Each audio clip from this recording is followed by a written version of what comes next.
নরসিংদী জেলা কারাগার থেকে পালিয়ে যাওয়া ১৩৬ কয়েদি আত্মসমর্পণের জন্য গেছেন আইনজীবী সমিতির কার্যালয়ে। এই বিষয় নিয়ে আরও জানাতে ফোনে সরাসরি যুক্ত হচ্ছেন সহকর্মী তোফায়েল আহমেদ স্বপন।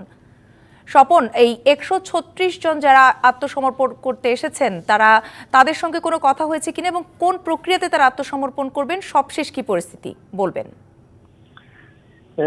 আপনি যেমনটা জানাচ্ছিলেন যে গত 19শে জুলাই কিন্তু কোঠা আন্দোলনকারীদের নামে তাদের সুযোগে কিন্তু যে জেলখানায় আক্রমণ হামলা ভাঙচুর হয়েছে এবং সে সময় কিন্তু 826 জন আসামি ছিল, সকলেই কিন্তু সেখান থেকে পালিয়ে গিয়েছে। এর পরবর্তী সময়ে কিন্তু জেলা প্রশাসনের পক্ষ থেকে গণবিজ্ঞপ্তি জারি করা হয়েছে। সেই প্রেক্ষিতে কিন্তু আজ সকাল থেকেই কিন্তু জেলা আইনজীবী সমিতিতে তাদের আইনজীবী সহকারে বিভিন্ন আসামিরা কিন্তু আত্মসমর্পণের জন্য সেখানে উপস্থিত হয়েছেন এবং জেলা প্রশাসনের পক্ষ থেকে কিন্তু ব্যবস্থা গ্রহণ করা হয়েছে। তাদেরকে আদালতের মাধ্যমে কিন্তু আত্মসমর্পণের সুযোগ রয়েছে এবং তারা ইতিমধ্যেই নরসিংদী আইনজীবী সমিতির মাধ্যমে তাদের যে নিজস্ব আইনজীবী রয়েছে তাদের মাধ্যমে কিন্তু জেলা দায়রা জজ আদালতের নির্দেশনার প্রেক্ষিতে তাদেরকে ১৩৬ জনকে এই পর্যন্ত আত্মসমর্পণ করা হয়েছে। পাশাপাশি আমি আরেকটা তথ্য দিতে চাই, এই পর্যন্ত নরসিংদীর ৭টি থানায় আরো ৬০ জনের মতন আসামি আত্মসমর্পণের প্রক্রিয়ায় রয়েছে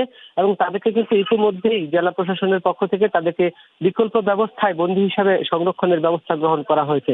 আমি কথা বলেছি এখানকার জেলা প্রশাসক ডক্টর বদিউল আলমের সাথে। তিনি কিন্তু জানিয়েছেন যে গণবিজ্ঞপ্তির প্রেক্ষিতেই আদালতের মাধ্যমে তাদেরকে বন্দি দশায় পুনরায় ফিরিয়ে নিতে কাজ চলমান রয়েছে এবং বেশ কিছু আসামি কিন্তু আত্মসমর্পণের জন্য আসছে। তবে একটা ব্যাপার বলে রাখি, সেটা হলো জঙ্গি কিংবা সন্ত্রাস দমন আইনে যারা সাজাপ্রাপ্ত কিংবা বন্দী ছিলেন তাদের কেউই কিন্তু এখানে আত্মসমর্পণের জন্য আসেনি। কেবল আগামী অল্প কিছুদিন সাজাপ্রাপ্ত বা আর কয়েকদিন। স্বপন, একটু আপনার কাছে দুটো বিষয় একটু জানতে চাই। যারা এই যে ১৩৬ জন আত্মসমর্পণের জন্য এসছে, তাদেরকে আসলে রাখার ব্যবস্থা এখন কোথায় করা হবে? কারণ যেটি আসলে ভাঙা হয়েছিল জেলখানার, সেটিকে মেরামত করা হয়েছে কিনা?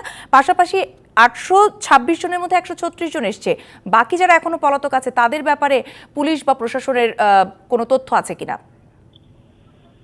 জি শম্পা, আপনাকে আরেকটা ব্যাপার জানাতে যে আজকে কিন্তু এই যে ধ্বংসস্তূপে পরিণত জেলা কারাগারটি মাননীয় স্বরাষ্ট্রমন্ত্রী পরিদর্শন করেছেন এবং সেই ক্ষেত্রে কিন্তু তিনিও সুযোগ দিয়েছেন যে যথাসময়ে যাতে আদালতের মাধ্যমে তাদের আত্মসমর্পণ করা হয়। আমি নরসিংদী জেলা প্রশাসক জানিয়েছেন তাদেরকে বিকল্প ব্যবস্থায় পার্শ্ববর্তী যে সকল কারাগার রয়েছে কিশোরগঞ্জ এবং আদালতেরও কিছু গারদখানা রয়েছে, সেখানে আসামি সংরক্ষণ করা হবে এবং পরবর্তী সময়ে কিন্তু কারাগারটি মেরামতের কাজও চলছে।